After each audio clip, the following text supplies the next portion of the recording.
topic. Before I jump into it, I just wanted to say hello. I'm Joanne Newborn. I'm certified lifestyle and leadership coach with my company, Newborn Evolution. And I found through my 18 plus years in my corporate career that there's real lack of leadership out there. So I'm really passionate about helping career-focused individuals who feel frustrated, stressed out, and unfulfilled to create that leadership mindset for themselves so they can attain their dream career with ideal salary and a luxurious work-free work-life balance. I also have my MBA from Penn State University with Beta Gamma Sigma honors. I've earned my ACC credential with the International Coaching Federation, and I'm a certified diversity, equity, and inclusion coach with experiential insight. So, hi, Deborah. I wanted to say hi. I was mid-sentence when you came in, so very excited that you're here. And I'm just going to check Facebook for a second to make sure all is well there. And fantastic. I'm live. So if you have comments or questions on Facebook, you can put them in the comments section. I will be checking from time to time. So leading up to today's topic on diversity, equity, and inclusion, also known as DEI, so I'll probably reference that a few times, I posted some social media posts, and wow, did I get some responses that were very heated and filled with emotion. And so this is exactly why I wanted to talk about this topic, because there's really a lot of preconceptions and conceptions and misconceptions around these three areas.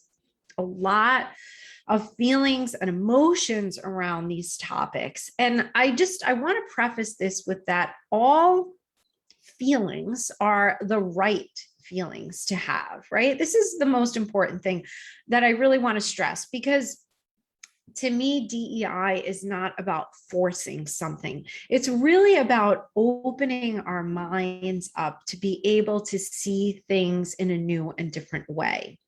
And so there's maybe some people out there who feel like it's been way too long since these things have actually been talked about, and it's finally time. And there may be others who feel like this is being shoved down their throats and they don't really care about it. And there's everything in between that as well. But what I've actually found the most often is that people don't really know what DEI actually encompasses and means. So right now, it means very different things to different people based on what we know, how we've been raised, and what we've experienced. So today, I'd like to talk about it and recognize all sides around this, and also clarify a bit the meanings and why it's so important to you in your career growth and as a leader.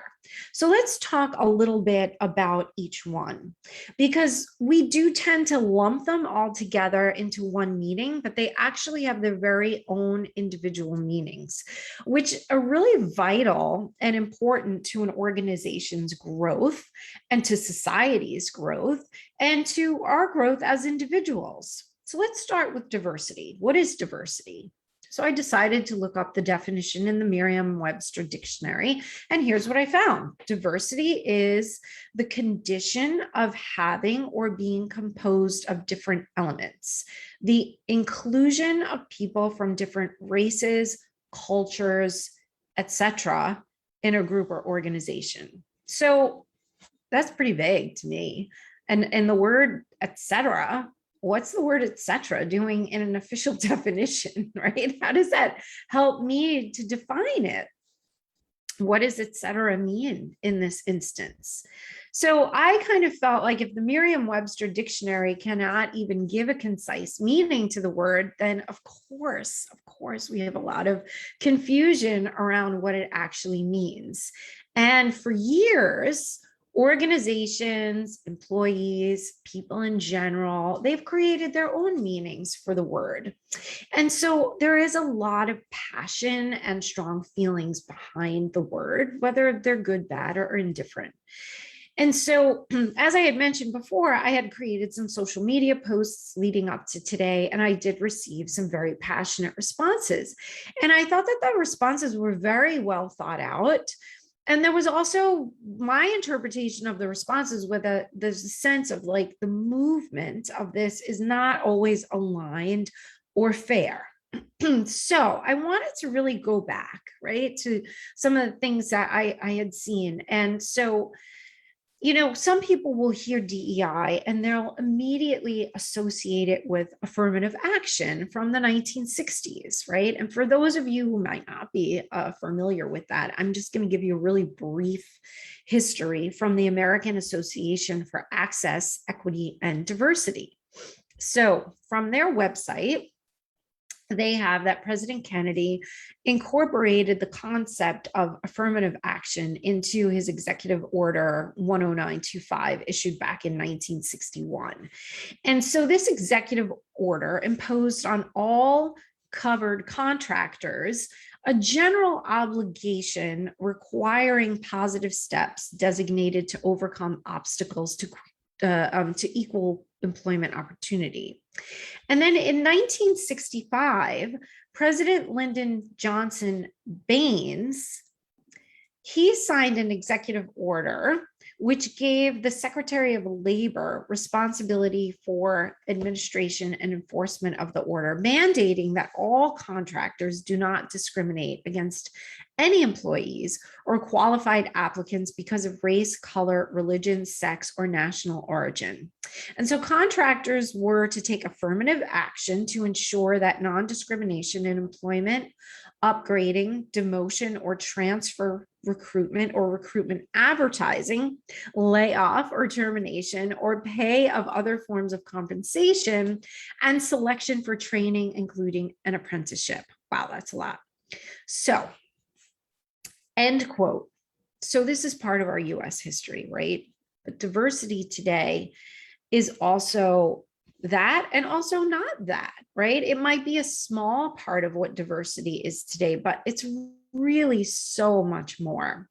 And as a manager of quite a few teams over the course of my career, I really found that having a diverse team leads to a more productive team. And so diversity can include, but is not limited to, cultures and race, gender, sexual orientation, age ranges, and so much more when you start to think of different skill sets that people have, educational levels, behavioral styles. We all have different behavioral styles as well. And all of this encompasses diversity. Diversity is anything that really makes us unique. Like if we can start to think of in terms of diversity as what the things that make us unique, it starts to take on a different feel and a different feeling. So just to give you an example, as a manager, I heard colleagues say to me over the years, well, I can't stand millennials. I don't want them on my team. And yet, from my perspective, was very different. I loved having millennials on my team because millennials could run with ideas that I had more quickly than I could run with the ideas. They were better at Excel and they were better at technology. And so now one of my clients who's a millennial now says to me, I can't keep up with Gen Z. They do things at the speed of light. So in that sense, like who wouldn't want someone who could work faster on their team, right? In a collaborative environment. And so it might feel like taboo to even say these things out loud. But honestly, we're only hurting ourselves if we try and just sweep all these comments and thoughts that we're all having under the rug, right? Or tell people that they're wrong for thinking certain things, or just get with the program already. So this is big. Creating safe spaces for discussion around DEI to happen is really vitally important for change to happen. And having a diverse team is also knowing that people are going to be bringing different strengths, ideas, perspectives, and innovations to the team. When you have a team of like-minded people, you miss out on opportunities that others might not see. So it really is a gift to have a diverse team.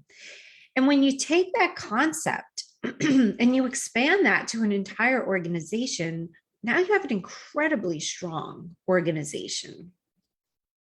So let's take a gander over to equity. What is equity? So the Merriam-Webster dictionary defines it as fairness or justice in the way people are treated. And so again, people generally tend to lump diversity, equity, and inclusion into one big bucket. And we think it kind of means the same thing, right? But it's not. So let me ask you, do you treat everyone you work with who enters your life with fairness? Or do we treat higher ups one way and those on a lower rung in a different way? Does everyone on your team have the same opportunities to grow and expand their knowledge? Does your organization treat everyone fairly? Or do you witness some getting better opportunities to grow and learn and move up the ladder? So equity is really about leveling the playing field and having transparency. I'll give you an example. I had a member on my team that was contacted by human resources, and she was handpicked to be part of a leadership training. And I was in full support of this. However, the way the company went about it lacked fairness. I was not even consulted as her manager at all. So I had no transparency as to like how she was even chosen for this. And I didn't have the ability to be able to recommend anyone else on my team for this training, or be able to let my team know how and when they could be considered themselves for this training. So to me, the whole experience lacked equity. And it put me in a very challenging position to be able to explain this to the rest of my team. So now it appeared as favoritism, like a star player on my team was flagged by someone above me. So if we take the same exact situation and we have more transparency around it, that would have empowered me to be able to motivate the rest of my team to be able to earn this same growth opportunity. Now, of course, I understand that budgets aren't limitless, and, allowing all managers to have more information though on how the decisions are made empowers equity. So you can let your team know how they might be considered for these opportunities in the future. Okay, and finally, let's discuss inclusion. What's inclusion? What is it? So again, I went back to the Merriam-Webster dictionary and I read it is the act of including in the state of being included, and the act or practice of including students with disabilities with the general student population. Okay, again, very odd definition to me. The first one really doesn't define anything for me. And then the second one references those with disabilities. While this is extremely important, I don't think it's all encompassing of what the definition is. So no wonder we're all feeling confused around the topic of DEI, because confusion leads to disassociation. So inclusion is about ensuring that organizations are creating spaces for everyone to thrive. It doesn't necessarily refer to differences in cultures or backgrounds or even disabilities. The question is, do people feel like they're part of something? Or is there a feeling of like the haves and the have-nots? And organizations can do a wonderful job of talking the talk from the top, but about like, and they can talk about the DEI efforts that they're making, but if every level of an organization isn't on board with walking the talk, then it's kind of meaningless. And if you have pockets or departments of teams that aren't practicing it, then it thwarts the efforts of the entire organization. So I used to work with an organization that was really focused on their DEI efforts. And yet I had a manager that golfed on Fridays at 12 noon, and it was kind of a clique of men that went every week, and the females were never invited. So it's those kind of small slip ups that cancel out and negate the other positive messages an organization might be putting out there. So, okay, in conclusion, to kind of wrap this all up and really pinpoint what's in it for you, I'd like to just quote an article from the Harvard Business Review. So, in recent years, a body of research revealed more nuanced benefits of workplace diversity. Non-homogeneous teams are simply smarter. Working with people who are different from you may challenge your brain to overcome its stale way of thinking and sharpen its performance. So why? More diverse teams focus more on the facts. They process those facts more carefully, and they're also more innovative. So if anyone would like the link to the article, I can put it in the comments in Facebook. Just let me know if you want to read the whole article. It was quite interesting. Okay, so what do we do about all this? I gave you all this great information. What do we do now? So what I'm going to say next is not just an organization's responsibility or the responsibility of human resources. It's the responsibility of everyone. So first and foremost, make space for people to be able to share their thoughts, ideas, concerns, and emotions around DEI, because it sparks many emotions. And so allow people to just air their feelings, like a non-judgmental ear to listen, to spark discussions.